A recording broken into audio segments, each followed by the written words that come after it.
MBBS in just 16 lakhs. Kyrgyzstan, Central America, Russia, Georgia. Orbit Global Education.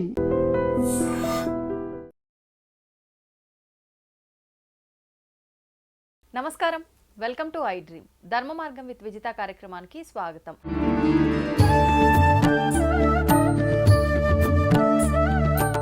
ప్రస్తుతం మనతో పాటు ఉన్నారు ప్రముఖ ఆధ్యాత్మికవేత్త, విశ్వ నియమాల ప్రచారకురాలు లక్కరాజు నిర్మలమ్మ గారు. ఇప్పుడు అమ్మతో మాట్లాడి మరిన్ని విషయాలు తెలుసుకుందాం.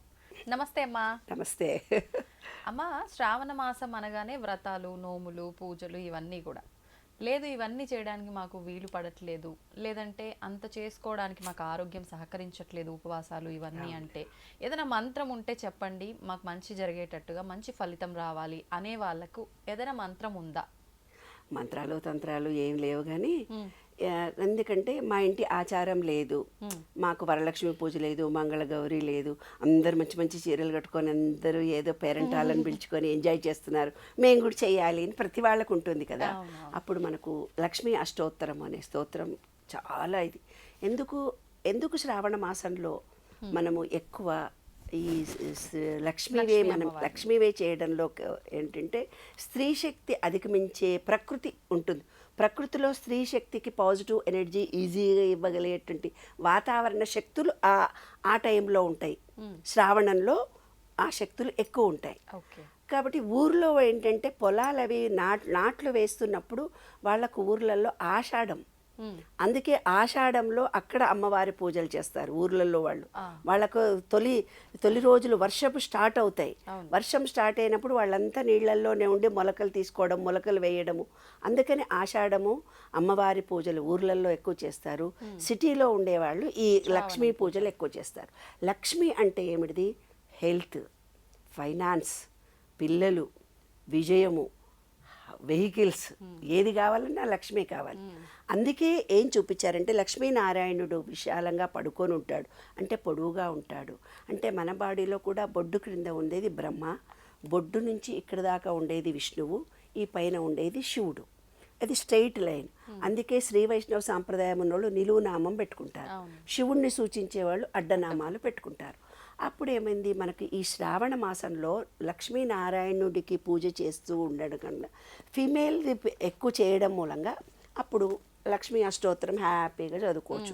గోవిందనామాలు చదువుకొని ఇది పొద్దునే చదువుకోవాలన్నా, మధ్యాహ్నం చదువుకోవాలన్నా, రాత్రిపూట హ్యాపీగా ఆఫీస్ నుంచి వచ్చిన తర్వాత స్నానం చేసి దీపం పెట్టుకొని అష్టోత్తరం చదువుకున్నా చాలు. ఏమ్మా లేదు, శుక్రవారం రోజున ఈరోజు మాకు వీలవుతుంది అని తలస్నానం చేసి ఒక కొబ్బరికాయ పెట్టి మహాలక్ష్మిని పెట్టుకొని అందరు మహిళలను పిలుచుకొని అష్టోత్తరాన్ని శ్రీలలితా పారాయణము చేసి చక్కగా అష్టోత్తరం అందరు కలిసి చదువుకొని కుంకుమతో అర్చించుకొని ఆ కుంకుమ అందరూ పెట్టుకున్నట్టయితే కనుక స్త్రీ శక్తి అధిగమిస్తుంది. ఎలా పూజ చేయాలో నేను చెప్తాను చూడమ్మా. అష్టోత్తరం చాలా సులభమైన పద్ధతిలో చదువుకునే పద్ధతి చెప్తాను. ఓం దేవి ఉవాచ దేవదేవా ఫస్ట్ ఏం చేస్తారు? శుక్లాంబరధరం విష్ణుం శశివర్ణం చతుర్భుజం ప్రసన్నవదనం కంపల్సరీ చదువుకోవాలి. ఆదిత్యాయ చ సోమాయ మంగళాయ బుధాయ చ గురు శుక్ర శనిభ్యస్త రాఘవే కేతువే అనుకోవాలి. చేసే ముందు ఓం ఓం ఓం అని 3 సార్లు అనుకున్న తర్వాత ఇవన్నీ చేసేసుకోవాలి. చేసుకున్న తర్వాత అష్టోత్తరం చదువుకునేటప్పుడు టెక్నిక్లు నేను చెప్పేస్తాను. ఓం దేవి ఉవాచ దేవదేవా మహాదేవా త్రికాలగ్నా మహేశ్వర కరుణాకర దేవేశ భక్తానుగ్రహకారక అష్టోత్తరశతం లక్ష్మా శ్రోతుమిచ్చామి తత్వత. ఈశ్వర ఉవాచ, ఎవరైనా చెప్తే వినకుండా అంటే ఈశ్వరుడు కూడా చెప్పినట్టు ఉంటే మనం చదువుతామనుకున్నారేమో పాపం. దేవీ సాధు మహాభాగే మహాభాగ్యప్రదాయకం సర్వేశ్వరకరం పుణ్యం సర్వ పాప ప్రణాశనం సర్వదారిద్ర్యశ్రవణం శ్రవణాద్భుక్తిముఖ్యదం రాజవశకరం దివ్యం గుహ్యాద్ గుహ్యతరం పరం దుర్లభం సర్వదేవానాం చతుషష్టికళాస్పదం పద్మాదీనాం వరాంతానాం నిధీనాం నిత్యదాయకం సమస్తదేవ సంసేద్యం అణిమాద్యష్ట సిద్ధిదం కిమత్ర బహునోక్తయ దేవి ప్రత్యక్షదాయకం తవ ప్రీత్యర్థ వక్ష్యామి సమాహితమనాశృణు. అస్య శ్రీ లక్ష్మీ అష్టోత్తర శతనామస్తోత్ర మహామంత్రస్య మహాలక్ష్మిస్తు దేవత క్లీం బీజం భువనేశ్వరీ శక్తి శ్రీ మహాలక్ష్మీ ప్రసాద సిద్ధ్యర్థే జపే వినియోగ. తర్వాత అంగన్యాస కరన్యాసాన్ని నేనేం చెప్పట్లేదే బాబు, పుస్తకంలో ఉన్నాయి. ఇవి చేస్తే ఏమవుతుంది, ఏదైనా మెడిటేషన్ చేసేటప్పుడు రూమ్లో కూర్చోండి, డిస్టర్బ్డ్ కాకుండా లైట్ చిన్నగా పెట్టుకోండి, మ్యూజిక్ పెట్టుకోండి, మీ సెల్ ఫోన్ ఆఫ్ చేసుకోండి, లాకింగ్ సిస్టమ్ చేసుకోండి అంటారు కదా. వీళ్ళు ఏం చేశారంటే లాకింగ్ సిస్టమ్ గురించి మనకు సీక్రెట్ కోడ్స్ ఇచ్చారు. ఆ సీక్రెట్ కోడ్స్ చూద్దాం. ఓం శ్రాం సాం అంగుష్టాభ్య, ఈ ఏలుతో ఏలు ఇలా అనాలి. ఓం శ్రాం సాం అంగుష్టాభ్యాం నమః. ఓం శ్రీం శ్రీం తర్జనీభ్యాం సమః. ఓం శ్రూం శ్రూం మధ్యమాభ్యాం నమః.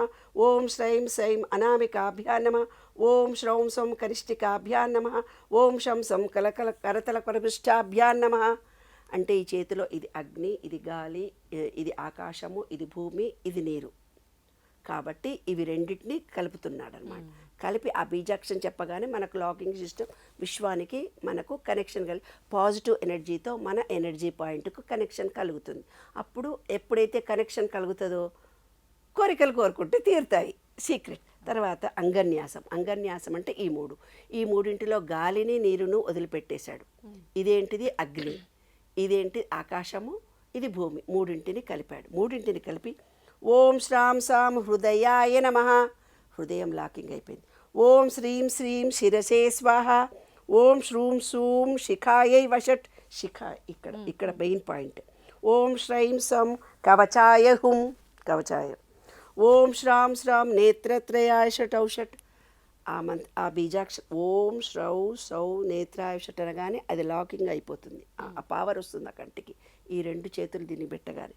తర్వాత ఓం శ్రం శ్రం హస్త్రాయ ఫట్. ఓం భూర్భువస్వన్మితి దిగ్బంధః. లాక్ చేసేసుకున్నా. ఈ పంచభూతాలు ఏవి నన్ను డిస్టర్బ్ చేయవు. అప్పుడు పాపం పంచభూతాలు అన్నారు కానీ ఇప్పుడు మొగుడు కూడా పంచభూతమే, మన పిల్లలు కూడా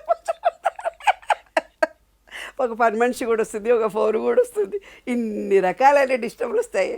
అట్లా డిస్టర్బ్ కాకుండా మనం లాకింగ్ సిస్టంలోకి వచ్చేసాం. ధ్యానం. వందే పద్మకరాం ప్రసన్నవదనాం సౌభాగ్యదాం భాగ్యదాం హస్తాభ్యామభయప్రదాం మణిగణై నానావిధైభూషితాం భక్తాభీష్టఫలప్రదాం హరిహర బ్రహ్మాదిసేవితాం పార్శ్వే పాంకజశక్తపద్మనియుక్తాం సదాశక్తిభిః సరసిజనయనే సరోజహస్తే ధవళతరాంకృగంధమాల్యశోభే భగవతే హరివల్లభే మనోజ్ఞే త్రిభువనభూతికరీ ప్రసీద మహ్యం. ఇలాగా ఏ యూట్యూబ్ పెట్టుకున్నా మిగతాదంతా శ్లోకం వస్తుంది. చక్కగా పెట్టుకొని మీరు చదవడానికి రాకపోయినా వినండి. విని ఆ పూజ చేసుకొని అమ్మవారికి కొబ్బరికాయ కొట్టి అందరికీ తాంబూలాలు ఇచ్చుకోండి. చిన్న సూత్రం. చక్కగా హ్యాపీగా ఏ శుక్రవారాన్ని మీరు చేసుకున్న లక్ష్మీ కటాక్షము, ఆరోగ్యము, ఐశ్వర్యము, ఉద్యోగాలు కూడా కావాలి కదా నాన్న ఈ రోజుల్లో. ఎందుకంటే కాంపిటేటివ్ లైఫ్లో మనకటు చదువు రావాలి, ఆ చదువుతో పాటు విజ్ఞానము రావాలి, వినయము రావాలి, భక్తి రావాలి, మనం అనుకున్నవి కూడా ఉండాలి. కాబట్టి ఏదైనా ఒక నమ్మకంతో చేయాలి, మీరు విశ్వాసంతో చేయాలి, ప్రేమతో చేయాలి. చేస్తే తప్పనిసరిగా విశ్వం మీకు ఫలితం ఇస్తుంది. విశ్వమా నాకు ఇదివు అని అడగగానే విశ్వం అన్నీ ఏది కావాలంటే అది ఇస్తుంది. అందుకే ప్రకృతి వికృతి ఫస్ట్ శ్లోకమే ప్రకృతి అంటే ఈ విశ్వంలో ప్రకృతి వికృతి రెండూ ఉన్నాయి. సుఖదుఖాలు రెండూ ఉన్నాయి, రెండూ అనుభవిస్తాము. కానీ మేమున్నంత వరకు మాకు సుఖాన్నే ప్రసాదించమని విశ్వాన్ని కోరుకుంటున్నాం అంతే. కాబట్టి హ్యాపీగా ఆనందంగా సంతోషంగా మీ పిల్లలు మీరు మీ ఆయన అందరూ కూర్చొని అనుకోండి. లేదంటే మీ మహిళా ఫ్రెండ్స్ అందరిని పిలుచుకొని చేసుకోండి. అందరికీ తాంబూలాలు ఇచ్చుకోండి, స్వీట్స్ ఇచ్చుకోండి. మీరు ఎంత దానం చేస్తే అంత మళ్ళీ మీకు తిరిగి వస్తుంది. అదే విశ్వరహస్యం. అమ్మ, శ్రావణ మాసంలో మంగళగౌరి వ్రతం అని చెప్పి ఉన్న మంగళవారాలు 4 ఉంటే 4, 5 ఉంటే 5 చేస్తూ ఉంటారు. అయితే నేను విన్న విషయం ఏంటంటే ఈ మంగళగౌరి వ్రతం కొత్తగా పెళ్ళైన నూతన వధూవరులు ఎవరైతే ఉన్నారో వాళ్ళు మాత్రమే ఆచరించాలని. మళ్ళీ అంటే ఇది సౌభాగ్యం కోసం చేసుకునే వ్రతం. ఎవరికైనా సుమంగళిగా ఉండాలనే ఉంటుంది ఆడవాళ్ళకి. మరి ఎందుకు అందరూ చేసుకోకూడదు, వీళ్ళు మాత్రమే చేసుకోవాలి? ఇది వాస్తవమా? అసలు ఏంటి వివరణ ఇవ్వండి. కుజదోషం ఉంటే పెళ్ళిళ్ళు కావు అంటారు కదా నాన్న. అవునమ్మా. కుజదోషం ఉంటే పిల్లలు పుట్టరు అంటారు. కుజదోషం ఉంటే కొన్ని పనులు జరగవు. హస్బెండ్ అండ్ వైఫ్ హరాస్మెంట్స్ జరుగుతుంటాయి. ఒకళ్ళకొకళ్ళకు అన్యోన్యత ఉండదు. అయితే ఈ మంగళగౌరి అని నాకు తెలిసినంత వరకు, పెద్దవాళ్ళని విన్నంత వరకు, పెళ్లి కాకముందు 4 వారాలు 3 ఎన్నన్నా చేసుకోవచ్చు. చిన్నపిల్లల కన్యలు కూడా చేసుకోవచ్చు. అంటే ఎప్పుడైతే రాహుదోషం మీకు ఉంటుందో పెళ్లి కాని అమ్మాయిలకి రాహుదోషమో కేతు దోషమో ఏదో దోషంతో పుడతారు పిల్లలందరికీ దోషం ఉంటుంది. అయితే రాహుకేతు పూజ కాళహస్తిలో చేసుకొని రావాలి. ఎప్పుడు చేసుకొని రావాలి? పెళ్ళి కాకముందు చేసుకుంటే కనుక ఆ దోషం వాళ్ళకి ఉండదు. ఏమ్మా అలాంటప్పుడు ఏం చేస్తారంటే పెళ్ళి కాకముందే ఈ శుక్రవారాలు బొమ్మల కొలువులు పెట్టేసి మంగళవారాలు ఫ్రీగా ఉన్నారు, ఇంజనీరింగ్ అయిపోయింది, జాబ్ లేదు, ఇంట్లో పెళ్ళిళ్ళు కాకుండా అమ్మాయిలు ఉన్నారు, ఖాళీగా ఉన్నారు, అప్పుడు వాళ్ళతో పూజలు చేయించేస్తారు. చదువు అయిపోయింది ఆ అమ్మాయికి, ఉద్యోగం లేదు, ఏదో ఈ నెల రోజులు లీవ్లో వచ్చింది, ఏదో ఆ అమ్మాయికి కూడా సరదా ఉండి నాకు నేనుగా కొంచెం మంచి లైఫ్ డీల్ చేసుకోవాలని అనుకునే అమ్మాయిలు ఉంటారు కదా, కొంచెం భక్తి అలాంటి ట్రెడిషన్ ఉన్న అమ్మాయిలు నేను ముందే చేసేసుకుంటామని చేసుకుంటారు. అంటే వాళ్ళు పెళ్లి కాకముందు 4 చేస్తే పెళ్ళైన తర్వాత ఒకటి చేస్తే చాలంటారు. కానీ వాళ్ళ అత్తగారింటి ఆచారాలు ఎలాగున్నాయో నాకు తెలియదే బాబు, వాళ్ళందరూ ఈస్ట్ గోదావరి వాళ్ళే బాబు, నా పెళ్ళి మేమేమో తెలంగాణ వాళ్ళం, మంగళగౌరి అంటే కూడా తెలియదు, మంగళం తెలియదు, బుధం తెలియదే బాబు, నన్ను పట్టుకొని మా అత్తగారు అన్నది పెరుగుతారమ్మా అంది. పెరుగుతారంటే ఏంటి అన్నా నేను. మొదటి సంవత్సరం 5, రెండో సంవత్సరం 10 మంది ముత్తైదులు, 3వ సంవత్సరం 15, 20, లాస్ట్కి 25 అని చెప్పింది మా అత్తగారు. 5 సంవత్సరాలా? 5 సంవత్సరాలు. నేను ఉద్యోగం చేస్తున్నాను, పొద్దున్నే వెళ్ళాలి, అది ఫీల్ కానా అంటే చాలా దూరం, మేము ఉండేది ఎక్కడో ఉంటాము, 2 బస్సులు 3 బస్సులు మారి వెళ్ళాలి. చంటి పిల్ల నాకు, ఆ పిల్లని వేసుకొని ఆ పిల్ల రేపు మంగళవారం, ఈరోజు దానికి టైఫాయిడ్ ఏదో వచ్చి హాస్పిటల్లో జాయిన్ అయ్యింది. అది హాస్పిటల్ నుంచి తీసుకొని ఇంటికి వచ్చి ఆ మంగళవారం చేయకపోతే ఇక మళ్ళీ మంగళవారాలు లేవు, మళ్ళీ అయిపోతానంటే మళ్ళీ 5 నుంచి మొదలుపెట్టి 25. ఈ ట్రెడిషన్స్తో వేగానే బాబు నేను. 25 మంది ఇళ్లలోకి వెళ్ళి మనం ఇచ్చి రావాలి. ఎందుకంటే పిలిస్తే వాయనాలు మనం పిలిస్తే రారు కదా, వాళ్ళకు కూడా కన్వీనియంట్ ఉంటుంది, వాళ్ళ ఇల్లు ఎక్కడో ఉంటుంది, ఎవరో ఒక ఆవిడ మన దగ్గరికి రావాలి. హైదరాబాద్ లాంటి యూఎస్లో మా అమ్మాయికి అయితే, అమ్మ 5గురికి ఎలా ఇవ్వాలి మమ్మీ, ఇందులో ఇండియన్స్ ఎవరో నాకు తెలియట్లేదు, వాళ్ళు హూస్టన్లో ఉండేవాళ్ళు, పూర్తిగా ఆంగ్లో ఇండియన్సే, అక్కడ ఇంగ్లీష్ వాళ్ళే తప్ప అసలు మన వాళ్ళు తక్కువ ఉండేవాళ్ళు. ఒక్కళ్ళిద్దరు కనపడితే, ఎప్పుడో ఒక రోజు కనపడితే చాలా గొప్ప, దానికి 5గురు దొరకడమే యూఎస్లో కష్టమైంది. అలాగా నాకు 25 మందిని వెతకడం నేను ఎంత కష్టపడ్డానో ఆ దేవుడికి తెలిసే బంగారు కొండ. అలా జరిగింది. అయితే ఏంటంటే ఆ రోజు విశేషం ఏమిటంటే కుజ దోషాలు ఉంటే పోతాయి. భార్యాభర్తలు ఒక మేల్ ఫీమేల్ ఈక్వాలిటీ చేసే వ్రతాలు ఇవన్నీ. అంటే స్త్రీలకు పురుషతత్వం ఎక్కువ ఉన్నప్పుడు మొగుడి మీద డామినేషన్ చేసి కొట్లాడతారు, మొగుడికి పురుషతత్వం ఎక్కువ అయినప్పుడు అతను ఈమె మీద డామినేషన్ ఎక్కువ చేస్తాడు స్త్రీ మీద. కాబట్టి రెండింటిని ఈక్వల్ చేయడానికి ఆ రోజు చేసే పూజ, ఆ వైబ్రేషన్ ఆ ఇంట్లో ఇచ్చినప్పుడు మేల్ ఫీమేల్ జెండర్ ఈక్వాలిటీ జరుగుతుంది. తర్వాత ఏం చేస్తాం తెలిసిన, ఒక పిండిలో ఒత్తిని వేసి 5 దీపం వెలిగిస్తాము. 5 సపరేట్ ఒత్తులు వెలిగించుకొని దీపం పెట్టుకుంటారు. ఆ దీపానికి ఏం చేస్తారంటే ఒక చాకుకు నెయ్యి రాసి ఆ మసిని దానికి మంత్రాలు చదువుతూ ఆ వ్రతకథంతా చెప్పుకుంటూ దీనికి మసి పడతారు. నెయ్యికి నీవు ఏం చేసావు, మసి పట్టావు, అది కాళ్ళకు పెట్టుకున్నావు, కాటుక వచ్చిన ముత్తైదులందరికీ కూడా 5గురికి పెట్టావు. అంటే నీ శని వల్ల భార్యాభర్తల మధ్య గొడవలు కాకుండా శని దోష నివారణ కోసము. కుజదోష నివారణ గురించి దీపాలు పెట్టి నెయ్యి వేయడం వల్ల కుజదోష నివారణ. తర్వాత శనిగలు నానబెట్టి ఇవ్వడం వల్ల నీ మణిపూరక చక్రము అంటే గురు అనుగ్రహం కూడా నీకు కలగాలని 10 మందికి దానం చేస్తారు. పూజలంటే దానం చేస్తాం కానీ ఉట్టి రోజు ఇస్తే ఎందుకు ఇచ్చావో మనకు ఏమైందని అడుగుతారు, అవునా లేదా? కాబట్టి వ్రతమో శుభ్రమో ఉన్న రోజు 10 మందికి 10 చేతులు. తర్వాత ఏ చిన్న గిఫ్టో పసుపు. తర్వాత పసుపు కుంకుమ అంటే మేల్ ఫీమేల్ శక్తిని ఈక్వల్ చేసినాము. తర్వాత తమలపాకు అంటే హార్ట్ చక్ర, గ్రీనరీ అంటే ప్రేమ కృతజ్ఞతతో చూపించాము. అది వేస్తే ఎర్రగా నోరు పండుతుంది. అంటే భార్యాభర్తను కూడా అలాగ మంచిగా అన్యోన్యత కలిసి ఉండాలనేది రహస్యం. కాబట్టి మంగళగౌరి అని 4 వారాలని సిస్టమేటిక్గా మన పెద్దవాళ్ళు ఒక రూల్స్ అంటూ వాళ్ళు పెట్టారు. ఇలా చేసుకుంటే ఈ దోషాలు పోతాయని మనకు చెప్పలేదు, కానీ ఈ నోములు కంపల్సరీ చేయండి అని చెప్పారు.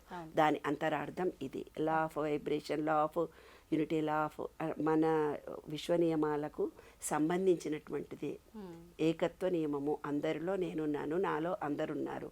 మేల్ ఫిమేల్ జెండర్ను ఈక్వల్ చేయడము అంటే భర్తనే అంటే ఒక ఆమె అడిగింది, మీ అత్త కూడా ఆమెనే కావాలా జోక్ చేశారు. మొగుడైతే పర్వాలేదు, ఎందుకంటే నువ్వు ట్రైన్ చేసుకున్నావు కదా ఆయనని, ఆయనకు ట్రైనింగ్ ఇచ్చావు కదా, ఇట్లా ఉండాలి, ఇట్లా చేయాలి, నువ్వు పడుకోవాలి, కూర్చోవాలి, నిలబడాలి, కూరగాయలు తీసుకురావాలి.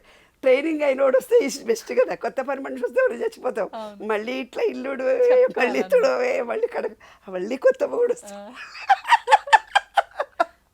జన్మ జన్మల బంధానికి ఇదే అనుబంధం రావాలి మగుడా. నీకు నేను ట్రైన్ చేశాను, నేను నాకు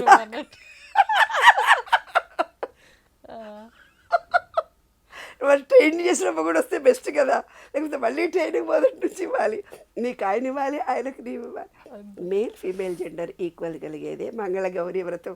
హ్యాపీగా ఆనందంగా వ్రతం చేసుకోండి, మీ ఆయన కొండి పెట్టండి, మీ ఆయన వంట చేస్తే మీరు పూజ చేయండి. ఎలా అయితే ఉంది మొత్తానికి ఆ రోజు వాళ్ళతో వంట చేపియాలి, షూర్ చేయించేసేయండి. మీరు ఎప్పుడన్నా మొగడిని మెచ్చుకున్నారంటే ఒకరోజు మెచ్చుకోండి, చేస్తారు, ఒకరోజు వేయించుకోండి, మెచ్చుకోండి, రోజు చేస్తాడు పాపమ్మ గారు తండ్రి. పప్పు మాడబెట్టడం. కాబట్టి పూజ మీరు చేసుకోండి, వంట ఆయన చేయమనండి, అంతే. నేనైతే మా ఆయనను ఉపవాసం పెట్టి నేను పూజలు చేసుకుంటాను, నేను ఉపవాసం ఉండలేను. తెలివి కల్లోల లక్షణం. ఆయన ఉపవాసం లేకపోతే మీరు వంట చేయాల్సి వస్తుందని కదా. ఆయనకి ఇష్టం ఉపవాసం అంటే, నాకేమో అన్నం తినకపోతే గ్యాస్ ట్రబుల్. కాబట్టి నేను వ్రతం చేసుకుంటున్నాను, నేను ఉపవాసం ఉంటా అంటారు. పూజ మీది ఉపవాసం అయింది, పంచుకున్నారు ఇద్దరు. అట్లా మీ ఆయనతో వంటలు చేయించుకోండి, మీరు నోములు వ్రతాలు చేసుకోండి. అందరూ అన్యోన్యంగా కలిసికట్టుగా ఆనందంగా సంతోషంగా కుటుంబ సభ్యులతో ఉండండి. మీ రిలేషన్స్ పిలవండి, పిలిస్తే మీ పిల్లలకు కూడా ఓహో మా ఈమె పెద్దమ్మ, ఈమె చిన్నమ్మ వీళ్ళింటికి అని తెలుస్తుంది, వాళ్ళకు కూడా రిలేషన్షిప్ మెయింటైన్ అవుతుంది. ఓహో వాళ్ళు ప్రేమిస్తున్నారని మనం కూడా ప్రేమించాలి. లేకపోతే ప్రతి వాళ్ళకి దూరంగా ఎవరో పిన్ని అంట, ఎవరో పిన్ని వచ్చింది చూడు అంటారు మన పిల్లలు, ఇట్లా పక్కకు పిన్నో ఆంటీనో ఏమో ఈమె ఎవరు అంటారు. కరెక్టే, సేమ్, అది రైట్. ఎందుకంటే మా మనమరాలు కరోనా బేబీ, అమ్మ నాన్న తప్ప మేము ఎవరని తెలియదు దానికి. మేము దగ్గరికి పోతే ఎవరు వీళ్ళు అన్నట్టు ఇలా పక్కకు పెట్టుకొని చూస్తుంది. ఇప్పుడు 5 ఏళ్ళు వచ్చినాక ఇప్పుడు కొంచెం దగ్గరకు వచ్చింది. కరోనా టైంలో పుట్టింది, 3 ఏళ్ళు వాళ్ళు సపరేట్గా యూఎస్లో ఉన్నారు. ఎవరు ప్రపంచమే తెలియదు వాళ్ళకి. వాళ్ళ అమ్మ నాన్న ఆమె ముగ్గురే. అందరూ యూఎస్లో అన్నారు, ఏంటి మీ అమ్మాయి ఇంటి దగ్గరికి రావట్లేదు. స్కూల్కి పంపించిన తర్వాత అది అందరికీ దూరంగా ఇలా కూర్చునేది పాపం. ఇప్పుడు కాస్త అలవాటు పడిపోయి. కాబట్టి ప్రేమలు పంచండి, అనురాగాలు అనుబంధాలను చూసుకోండి. కనీసం మీ ఫ్రెండ్స్తో అటైనా బాగా ఉండండి. అమ్మ, అత్త, మామ, తాత, ముత్తాత ఎవరైతే చిన్న రిలేషన్షిప్ ఉన్నా వాళ్ళని కనీసం బాగున్నారని పలకరించండి. ఈ రోజుల్లో మనం ఏం పెట్టకపోయినా మాట సహాయం చేసినా ఆత్మీయతలు పంచుకోవడానికి మనకిచ్చిన ఈ పండుగలు ఏదో రూపంలో వరలక్ష్మి పూజనో, మంగళగౌరి అనో, రాఖీ పూర్ణిమనో, ఏదో గెట్ టుగెదర్ మీటింగ్ అనో, బర్త్డే పార్టీలను పిలుచుకోండి. అందరూ సంతోషంగా అన్యోన్యంగా కలిసి ఉండండి. ఇంతకంటే ఎక్కువ ఏముంది నాన్న. రిలేషన్షిప్ మెయింటైన్ చేస్తే మనకు మిగిలేది మంచి మాట, మనము అందరితో పంచుకున్నటువంటి ప్రేమ, అవే శాశ్వతంగా మిగిలిపోతాయి నాన్న. అందుకని పండుగలను గుర్తించండి. మూఢ విశ్వాసాలు కావివి, ఇవి సైంటిఫిక్గా ప్రూఫ్ చేయబడ్డటువంటి ఇవన్నీ. కాబట్టి తప్పనిసరిగా ఆ రోజు కాళ్ళకు పసుపు రాస్తారు 5 ముత్తైదులకి, చేతి నిండా ఇంత వేడి వస్తుంది, గోరింటాకు పెట్టుకుంటారు. గ్రీనరీ, ప్రేమతత్వం పెరిగి శరీరానికి వేడితత్వం పెరుగుతుంది. ఆ రోజు బెల్లంతో చేసినవన్నీ ఆహార పదార్థాలు వింటారు. అంటే వాతం తగ్గిపోయి మనకు మంచిగా బాడీకి కావాల్సినటువంటి హీట్ ప్రొడ్యూస్ అవుతుంది. హీట్ ప్రొడ్యూస్ ఎప్పుడు సెక్స్ కోరికలు కూడా బాగా కలుగుతాయి అనేది శాస్త్రం నాన్న. అయితే ఆ రోజు చేయకూడని పనులు కూడా కొన్ని ఉన్నాయి. ఏ పూజలు, ఏ వ్రతాలు, ఏ నోములు అయితే చేస్తారో ఆ రోజు చాపేసుకొని పెళ్ళాం కింద పండుకోవాలని చెప్పారు. అంటే భార్యాభర్తలు కలవకూడదు ఏ పూజలు జరిగిన రోజుని దాని అంతర్లీనంగా ఉండే అర్థము, అంతేనా. అలాగే హ్యాపీగా పండుగలు చేసుకొని ఎంజాయ్ చేయకండి, అంతే. నమస్తే అమ్మా. తవ్వండి, తవ్వుతూనే శివలింగం సరే దాన్ని అట్లా కప్పేసేయండి, చూపించదండి. మూర్తి పూజ కాదు, సాక్షాత్ బ్రజేంద్ర నందన భగవాన్ ఉన్నారు మూర్తిలో. ఏమీ ఆశించకుండా ఆరాధించే వాళ్ళు కూడా ఉన్నారా ప్రభుజీ? నిజమైన భక్తి అంటే మనకు తెలియదు కాబట్టి